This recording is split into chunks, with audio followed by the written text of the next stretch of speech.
dans une déclaration très forte cette semaine du porte-parole de la haut-commissaire aux droits de l'homme des Nations Unies.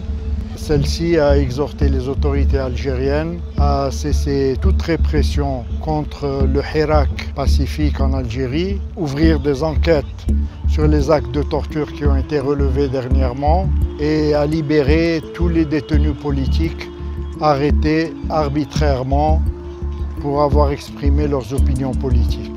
In Algeria, demonstrations in several provinces continue to mark the anniversary of the Hirak pro-democracy movement.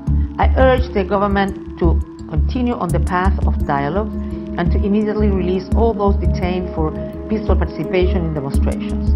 Il n'y a pas seulement la haut-commissaire qui a dénoncé ces violations, mais le Comité des droits de l'homme vient récemment de rendre 3 décisions importantes concernant des violations graves des droits de l'homme à la suite d'une plainte qui avait été déposée par Al-Karama. Al-Karama n'a pas cessé depuis sa création d'ailleurs de dénoncer toutes les violations des droits de l'homme commises par les services de sécurité algériens, notamment la torture, les disparitions forcées.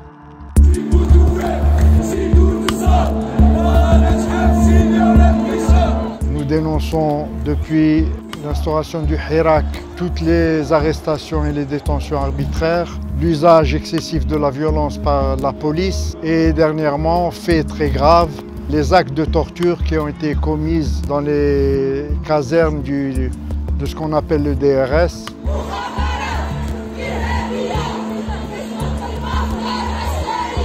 Nous suivrons toujours avec une grande attention le développement de la situation. Nous saluons le dernier communiqué de la haut-commissaire aux droits de l'homme.